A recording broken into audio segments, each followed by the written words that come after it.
प्रदीप्ति काल पौधे अर्थात शॉर्ट डे प्लांट। पौधों को क्रांति काल से कम अवधि के प्रकाश की आवश्यकता होती है तथा अधिक अवधि के अंधकार की आवश्यकता होती है, अर्थात कम प्रकाश और अधिक अंधकार की आवश्यकता होती है। तो ये लघु प्रदीप्ति काल पौधे कहलाते हैं, जैसे पालक, तंबाकू, गन्ना, सोयाबीन आदि। दीर्घ दीप्तिकाली पादप अर्थात लॉन्ग डे प्लांट। दीर्घ प्रदीप्ति काल पौधे ऐसे पौधे जिनको अधिक अवधि के प्रकाश तथा कम अवधि के अंधकार की आवश्यकता होती है, लॉन्ग डे प्लांट कहलाते हैं। जैसे गेहूँ, मूली, चना, गाजर, आलू आदि। तीसरे प्रकार के पादप हैं दिवस उदासीन पादप। दिवस उदासीन पादप अर्थात डे न्यूट्रल प्लांट ऐसे पौधे जिन पर प्रकाश व अंधकार की क्रिया का कोई प्रभाव नहीं पड़ता, इसलिए इन पौधों को सर्दी और गर्मी दोनों में ही आसानी से उगाया जा सकता है। जैसे टमाटर, बैंगन, मिर्च, सूरजमुखी आदि। बसंतीकरण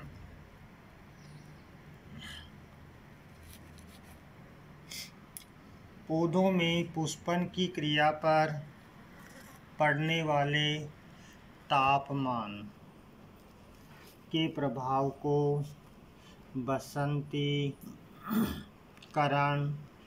कहते हैं। अर्थात जब पौधे या उसके बीज एक निश्चित न्यून तापमान से गुजरते हैं तो उनमें पुष्पन की क्रिया प्रारंभ होती है।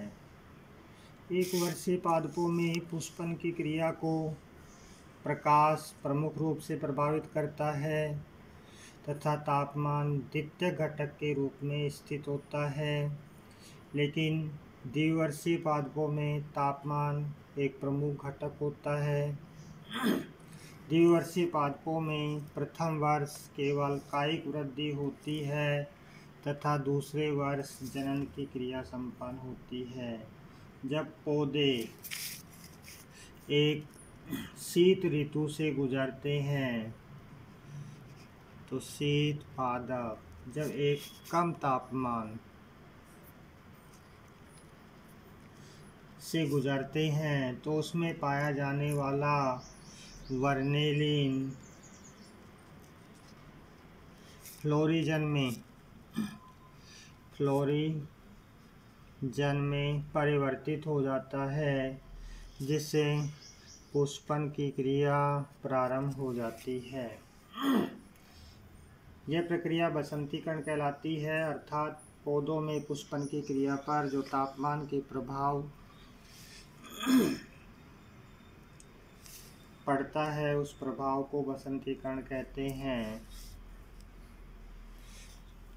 सुप्तावस्था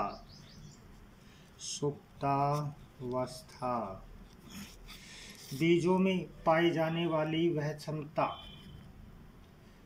जिस कारण बीज कुछ अवधि के लिए अंकुरित नहीं हो पाते अर्थात प्रसुप्त रहते हैं, तो इसे सुप्तावस्था कहा जाता है। ये बीज एक निश्चित अवधि के बाद अंकुरण की क्षमता प्राप्त कर लेते हैं। सुप्तावस्था के कारण बीजों की जनन क्षमता व अवधि में वृद्धि हो जाती है। जैसे मरुस्थलीय पादप अकेसिया के बीजों में जनन क्षमता 5 से 10 वर्ष तक रहती है, जबकि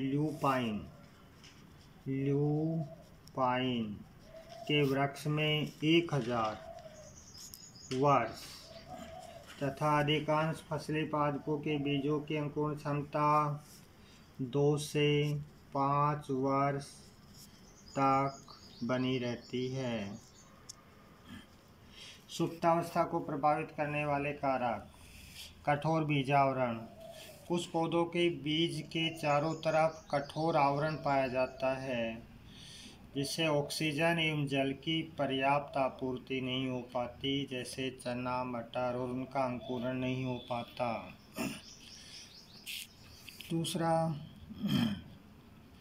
भ्रूण की अपूर्ण परिपक्वता।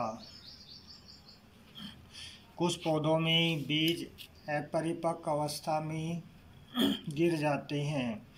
ये बीज उस समय तक अंकुरित नहीं होते जब तक कि इन बीजों में भ्रूण का पूरा विकास नहीं होता। तीसरा, उत्तर पक्वन काल की आवश्यकता।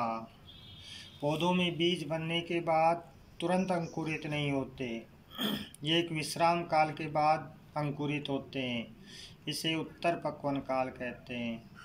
इस काल में बीज अंकुरण की क्षमता को प्राप्त करते हैं, जैसे गेहूँ, जौ, जई आदि। चौथा, विशिष्ट तापमान एवं प्रकाश की आवश्यकता।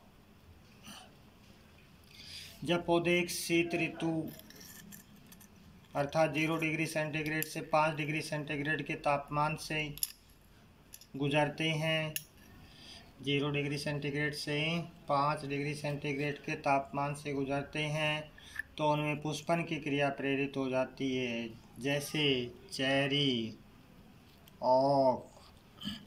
इसी प्रकार कुछ बीज प्रकाश की अवधि, उसकी गुणवत्ता तथा मात्रा के प्रति संवेदी होते हैं। ये बीज फोटोप्लास्टिक कहलाते हैं, जैसे तंबाकू, कैप्सुला आदि।